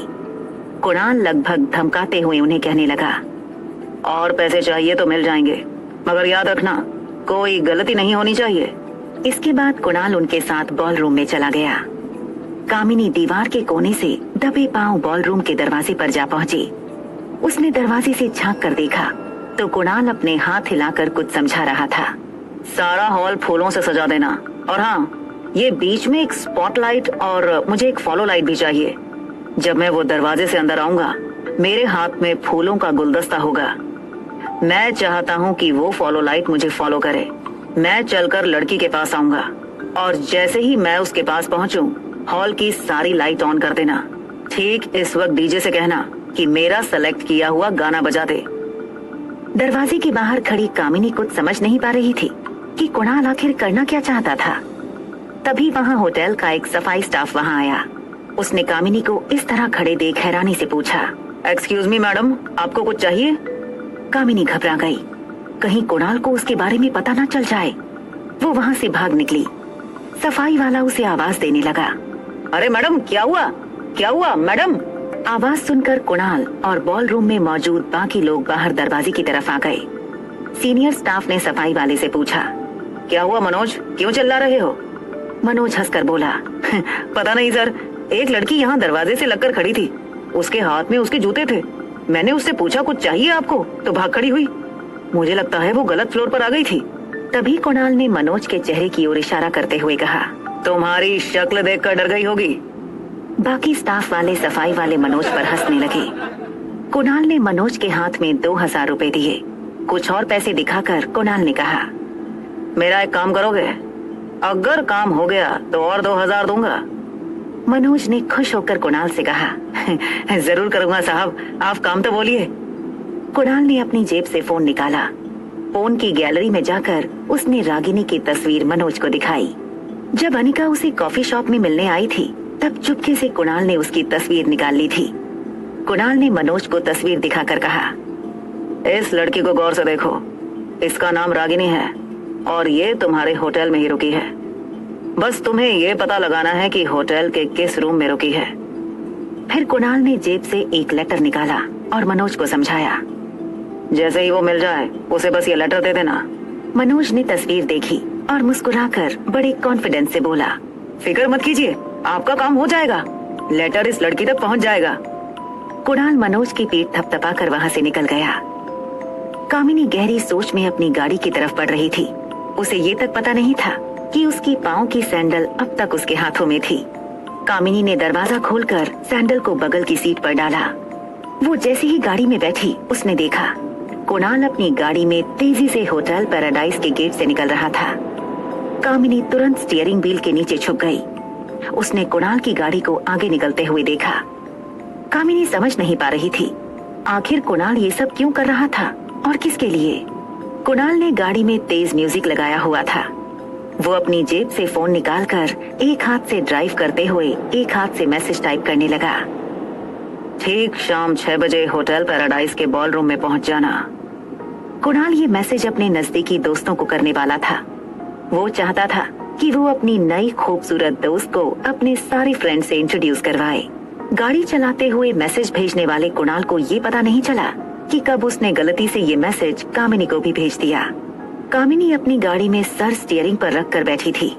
कामिनी को शक हो चुका था कि कुणाल की जिंदगी में शायद कोई और लड़की है। तभी उसके फोन पर एक मैसेज आया। कामिनी ने आंखें ऊपर करके डैशबोर्ड पर रखे फोन को देखा। उसने नोटिफिकेशन में देखा कि कुणाल का मैसेज था। बिखरे बालों को अपनी आंखों के सामने से हटाते हुए कामिनी ने मैसेज पढ़ा, ठीक शाम 6 बजे होटल पैराडाइज के बॉलरूम में पहुंच जाना। ये मैसेज पढ़कर मानो कामिनी को अपनी खोई जिंदगी वापस मिल गई थी। कामिनी को लगा कि सारी प्लानिंग कुणाल ने इसलिए की थी ताकि आज शाम वो कामिनी को शादी के लिए प्रपोज कर सके। बेचारी कामिनी को खुद पर शर्म आ रही थी। उसे लगा कुणाल पर उसे इस तरह शक नहीं करना चाहिए था। अब कामिनी को आज के स्पेशल दिन पर कुणाल के लिए कुछ स्पेशल करना था। कामिनी ने सोचा, अगर आज के दिन अनिका की कंपनी में कुणाल को तोहफे में दे दूं तो अच्छा सरप्राइज होगा। कामिनी ने तुरंत अनिका को फोन लगाया। अनिका ने जैसे ही फोन उठाया कामिनी ने उसे एक ऑफर दे दी। सुनो अनिका, मुझे वो फार्मा कंपनी आज ही चाहिए, कीमत जो तुम चाहो। तुम्हारी सोच और औकात से कहीं ज्यादा कीमत देने को तैयार हूँ मैं। अनिका उस वक्त रिया के साथ बैठकर उसके स्कूल प्रोजेक्ट पूरे करने में मदद कर रही थी। अनिका रिया से थोड़ा दूर होकर बोली, मैं जितना कमा लेती हूँ उतने में मैं और मेरी बच्ची खुश हैं। इससे ज्यादा ना मेरी कोई ख्वाहिश है ना ही जरूरत। अनिका का ये जवाब सुनकर कामिनी ने अपने दोनों हाथों से स्टीयरिंग को कस के पकड़ा। फिर अपना एक हाथ जोर से विंडो के कांच पर दे मारा। फोन पर चिल्लाते हुए कामिनी ने अनिका से कहा, मैं जानती हूँ तुम ये क्यों कर रही हो। तुम्हें लगता है कंपनी न मिलने पर कुणाल मुझसे शादी नहीं करेगा? तो ठीक है, आज शाम 6 बजे होटल पैराडाइज के बॉलरूम में आ जाना। अपनी आंखों से देख लेना कुणाल कितना प्यार करता है मुझे। अगर हिम्मत हो तो आ जाना। और एक बात अनिका, तुम्हारे बीते हुए कल के बारे में तुमसे ज्यादा मैं जानती हूँ। अगर तुम्हारे पास्ट के बारे में कुछ अहम बातें जानना चाहती हो तो जरूर आना। होटल पैराडाइज इंटरनेशनल बॉलरूम शाम 6 बजे। इतना कहकर कामिनी ने फोन काट दिया। अनिका हैरान हो गई। कामिनी जरूर कोई ऐसी बात जानती थी जो अनिका के पास्ट से जुड़ी थी, पर क्या बात हो सकती थी वो? अनिका ने सोचा, क्या वो बात फार्मा कंपनी से जुड़ी थी या शायद उसकी शादी से जुड़ी थी या फिर उसके खोए बेटे की। अनिका के मन में ये ख्याल चल ही रहा था कि स्वीट की डोरबेल बजी। शरारती रिया स्कूल प्रोजेक्ट से बचने का बहाना ढूंढ रही थी। डोरबेल बजते ही उसने ऐलान कर दिया, दरवाजा मैं खोलूंगी। रिया ने दरवाजा खोला। सामने रूम सर्विस करने आया मनोज खड़ा था। मनोज ने बड़े प्यार से रिया को पूछा, मैम रूम सर्विस? रिया ने मुस्कुराकर मनोज को अंदर आने का इशारा किया। मनोज वैक्यूम क्लीनर से फर्श साफ करने लगा। तभी उसका ध्यान बालकनी में खड़ी अनिका पर गया। मनोज को तुरंत एहसास हो गया कि ये वही लड़की है जिसे वो ढूंढ रहा था। रूम की क्लीनिंग पूरी करने के बाद मनोज ने अपना वैक्यूम क्लीनर उठाया और दूसरे हाथ से कैप थोड़ा ऊपर करके अनिका से बोला, thank you ma'am, hope you have a great day. Anika ने अपने पर्स से 100 की नोट निकाली और मनोज के हाथ में थमा दी। मनोज ने अपनी जेब से कुणाल का लेटर निकाला और अनिका के हाथ में दे दिया। जाते हुए मनोज फिर से मुड़ा और मुस्कुराकर अनिका को थैंक यू कहा। अनिका को लगा शायद ये होटल का कोई बिल होगा। उसने लेटर को अनफोल्ड किया। लेटर में जो लिखा था वो पढ़कर अनिका सरप्राइज हो गई। लेटर में लिखा था, आखिर हमारा खत आपके कमरे तक पहुंच ही गया। हमारी दोस्ती को भी एक मौका दीजिए। आज शाम 6 बजे होटल बॉलरूम। लेटर की लिखावट पर से अनिका ये समझ गई थी कि ये हरकत कुणाल की थी। बस अनिका को ये बात समझ नहीं आ रही थी, कुणाल अगर आज शाम को बॉलरूम में कामिनी को प्रपोज करने वाला था तो उसने अनिका को वहां क्यों बुलाया था? Presidential suite 2401। रोहित अपने स्वीट में वीडियो कॉन्फ्रेंस के जरिए कंपनी के बोर्ड मेंबर की मीट अटेंड कर रहा था। उसके फोन पर बार बार कंपनी का आईटी हेड सैम फोन कर रहा था। रोहित को पता था कि सैम के पास जरूर डॉक्टर अमृता की कोई न्यूज होगी। कॉन्फ्रेंस खत्म करने के बाद रोहित सैम को फोन लगाने ही वाला था कि आर्यन की ट्यूशन टीचर मैरी आर्यन के रूम से बाहर आई। मैरी 35 वर्ष की ऊंची, सांवली और काफी प्रभावशाली पर्सनालिटी वाली औरत थी। मैरी की शक्ल पर गुस्सा साफ नजर आ रहा था। मैरी की चाल थोड़ी अजीब थी। वो चलती तो ऐसा लगता था जैसे कोई मॉडल कैट वॉक कर रही हो। आर्यन के कमरे से बाहर निकलते ही मैरी जोर जोर से रोहित को आवाज लगाने लगी, mister Rohit, mister Rohit, your son is just impossible. Mister Rohit, आपको मेरी बात मान लेनी चाहिए। Aryan is not normal. उसे स्पेशल बच्चों के साथ स्पेशल स्कूल में भेजना चाहिए। वैसे मैरी कई बार रोहित को ये बात बता चुकी थी, लेकिन रोहित जब भी ये बात सुनता वो बात टालने की कोशिश करता। स्पेशल स्कूल में डालने का मतलब था कि आर्यन एक मेंटली चैलेंज लड़का था। रोहित को ये बिल्कुल मंजूर नहीं था। रोहित ने टीचर से रिक्वेस्ट की। रोहित ने मैरी को सोफे पर बैठने की रिक्वेस्ट की। प्लीज बैठिए, क्या हुआ मुझे बताइए। Mister Rohit, how should I explain you? Aryan is bad in every subject. कोई बच्चा अगर 1 या 2 सब्जेक्ट में भी हो तो मैं समझ सकती हूँ। आर्यन हर सब्जेक्ट में 0 है। ईवीएस उसे बोरिंग लगती है और उसके लिए बहुत ज्यादा डिफिकल्ट। ना तो वो होमवर्क करता है, ना तो ट्यूशन के वक्त पढ़ाई में ध्यान देता है। I am fed up Mr Rohit. Rohit रोज की कंप्लेंट सुनकर परेशान हो गया था, मगर वो चाहता था कि टीचर उसे यही पढ़ाए। रोहित ने ड्रॉर से चेक बुक निकाली और एक चेक साइन करने लगा। रोहित ने टीचर से कहा, देखिए टीचर, मैं इस महीने से आपकी सैलरी डबल कर देता हूँ। आप अगर थोड़ा एक्स्ट्रा टाइम लेकर आर्यन को पढ़ा दें। मैरी ने रोहित को साइन करने से रोक लिया। मिस्टर मारवा, मेरी सैलरी आपके बच्चे की IQ नहीं बढ़ा सकता। Aryan is a special child. I think he needs special attention. I hope you understand. Mary teacher खड़ी होकर कमरे से बाहर निकल गई।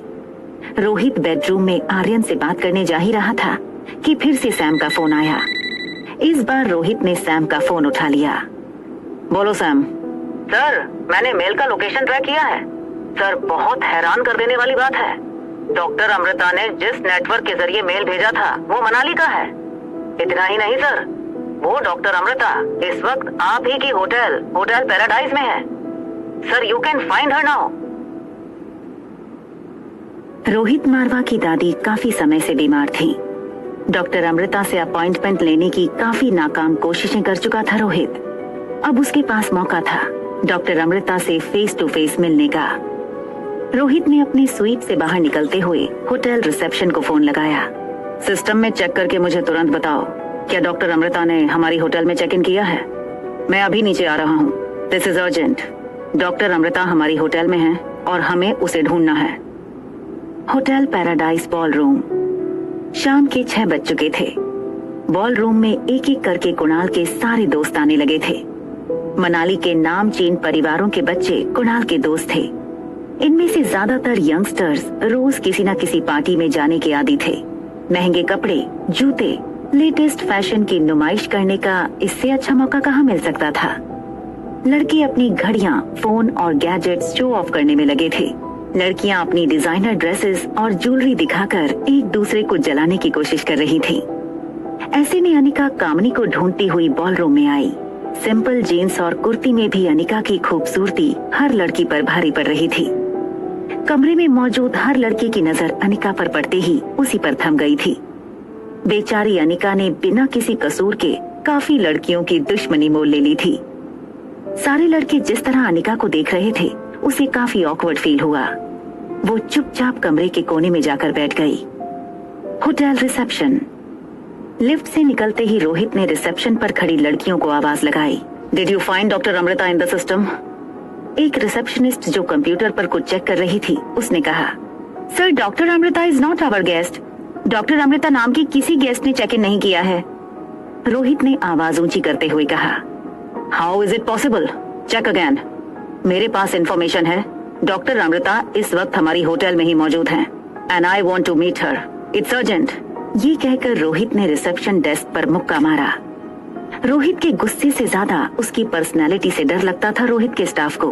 एक रिसेप्शनिस्ट ने हिम्मत करके रोहित को कहा, सर, हो सकता है कि डॉक्टर अमृता हमारे यहाँ रुकी ना हो, मगर वो यहाँ हमारे रेस्टोरेंट में या कॉफी शॉप में खाना खाने या कॉफी पीने आए हों। ये सुनते ही रोहित कॉफी शॉप की ओर मुड़ गया। कॉफी शॉप में बैठे सारे गेस्ट को देखने लगा, मगर रोहित की परेशानी ये थी कि ना तो उसने कभी डॉक्टर अमृता को देखा था, ना ही इंटरनेट पर डॉक्टर अमृता की कोई फोटोग्राफ मौजूद थी। बॉल रूम में लगभग हर लड़का अनिका से दोस्ती करने की कोशिश कर चुका था। कोई उसका नाम पूछता तो कोई नंबर मांगता। एक लड़के ने तो अनिका को बॉलीवुड की फिल्म की ऑफर कर दी। अनिका सबसे बस एक ही चीज कहती, नॉट इंटरेस्टेड। तभी वहाँ कामिनी अपनी दोस्त पूजा के साथ आई। कामिनी ने off shoulder one piece gown पहना था। गाउन की लंबाई कुछ ज्यादा थी। कामिनी ने दोनों हाथों से गाउन को उठाया था। गले में हीरों का हार, मैचिंग ब्रेसलेट और कानों में बड़े डायमंड स्टडेड झुमके। भारत की ज्यादातर लड़कियां शादी में इतना नहीं सजती होंगी जितना कामिनी इस पार्टी के लिए सज के आई थी। कामिनी को इस रूप में देखकर सारे फ्रेंड्स चौंक गए। लोग तरह तरह की कमेंट करने लगे। किसी ने कहा, क्या बात है कामिनी, आज कुछ स्पेशल है क्या? तो किसी ने कहा, कोई हमें भी तो बताओ, किस बात की पार्टी है आज? कहीं आज तुम दोनों कोई बड़ा अनाउंसमेंट तो नहीं करने वाले? ये सुनकर कामिनी के गाल लाल हो गए। वो चाहकर भी अपनी स्माइल नहीं छुपा सकती थी। कामिनी ने दोनों हाथ उठाकर सबसे शांत रहने की रिक्वेस्ट की और कहा, थोड़ी देर रुक जाओ, सब कुछ पता चल जाएगा, तब तक पार्टी एंजॉय करो। लाउड म्यूजिक बजने लगा। वाइन की बोतलें खुलने लगी। लड़के लड़की आपस में डांस करने लगे। वैसे तो कामिनी ने अनिका को देख लिया था, मगर वो जानबूझकर अनिका से 2 टेबल दूर जाकर बैठी। अनिका समझ गई कि कामिनी चाहती है कि वो उसके पास जाए। अनिका कामिनी के टेबल के पास जाकर खड़ी हो गई। अनिका ने कामिनी को रिक्वेस्ट करते हुए पूछा, कामिनी, अगर तुम मेरे बेटे के बारे में कुछ जानती हो तो प्लीज मुझे बताओ। कामिनी अनिका को घूरने लगी। अनिका की खूबसूरती कामिनी की आंखों में चुभने लगी थी। कुछ ही सेकंड में कामिनी को एहसास हो गया कि सादे लिबास में भी अनिका कामिनी से काफी ज्यादा खूबसूरत लग रही थी। कामिनी की जलन अचानक गुस्से में बदल गई।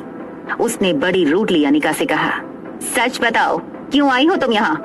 तुम्हें क्या लगता है तुम्हारा ये बदला हुआ रूप देखकर कुणाल मुझसे रिश्ता तोड़ देगा? ये तुम्हारा वहम है। अनिका कामिनी के बगल में आकर बैठ गई। अनिका कामिनी के कंधे पर हाथ रखकर बोली, देखो, मेरा ऐसा कोई इंटेंशन नहीं है। मैं बस अपने खोए बेटे को वापस पाना चाहती हूँ। मुझे बस उसके बारे में बता दो, वो कहाँ है। कामिनी की आवाज अब जोर पकड़ रही थी। और कितने दाग लगाओगी परिवार पर? बेशर्मी की हद होती है। एक नाजायज बच्चे को लेकर घूम रही हो, दूसरे का पता पूछ रही हो, और अब यहाँ मुझसे मेरा प्यार छीनने की कोशिश कर रही हो। अच्छा किया था मैंने तुम्हारे साथ।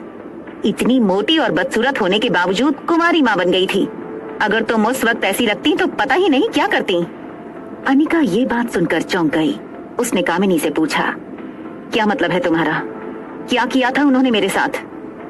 कामिनी को पता था लाउड म्यूजिक में उन दोनों की बातें कोई नहीं सुन पाएगा। कामिनी ने ग्लास में जूस का सिप लिया और बड़े कैजुअल अंदाज से बोली, मेरी माँ ने ही तुम्हें कुछ इंजेक्शन दिए थे जिससे तुम्हारे शरीर में हार्मोनल इम्बैलेंस हो गया और तुम एक बदसूरत मोटी हो गई। ये बात सुनकर अनिका को एक पल ऐसा लगा कि कामिनी की जान ले लूं। सौतेली बेटी होने की कोई इतनी बड़ी सजा कैसे दे सकता था? अनिका के चेहरे का रंग उड़ते देख कामिनी को मजा आने लगा था। जले पर नमक छिड़कते हुए कामिनी ने कहा, मगर तुम्हारा मन न बदल पाई मेरी माँ।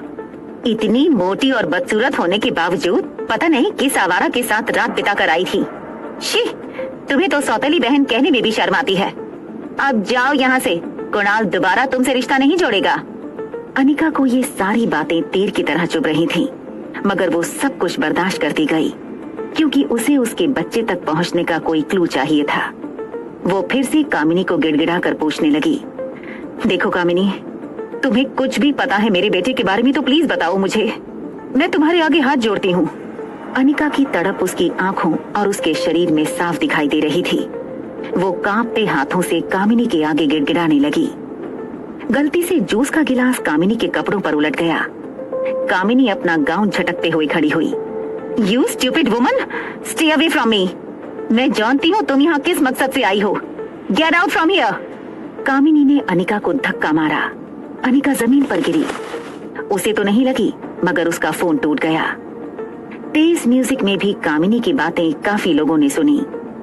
कामिनी पूजा के साथ अपना ड्रेस ठीक करने वॉशरूम चली गई। तभी अचानक बॉलरूम की लाइट्स ऑफ हो गईं। मेन डोर की फॉलो लाइट शुरू हुई। जब गेट खुला तो अंदर कुणाल एक गिटार के साथ एंटर हुआ। Hotel paradise coffee shop. Coffee shop में रोहित हर टेबल पर जाके डॉक्टर अमृता के बारे में पूछ चुका था, मगर उसे डॉक्टर अमृता नहीं मिली।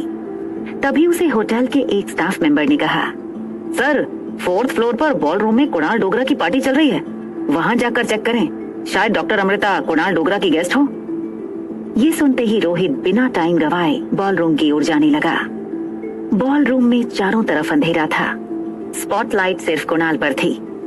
कुणाल ने गिटार की स्विंग पर एक बार जोर से उंगलियां फेरी और सबका ध्यान अपनी ओर खींच लिया। बड़े फिल्मी अंदाज से कुणाल बोला, आज मैं अपने दिल की बात एक लड़की से कहने वाला हूँ, बस आप सबका मुझे उसमें थोड़ा सा साथ चाहिए। अंधेरे में लोग आवाज करने लगे, अरे कौन है वो लड़की, हमें भी बताओ। किसी ने कहा, अरे भाई जरा खुल के बोलो जो कहना चाहते हो। तो कहीं से आवाज आई, एक काम करो, कोई अच्छा सा गाना गाओ। बॉलरूम में हल्की लाल लाइट ऑन हुई।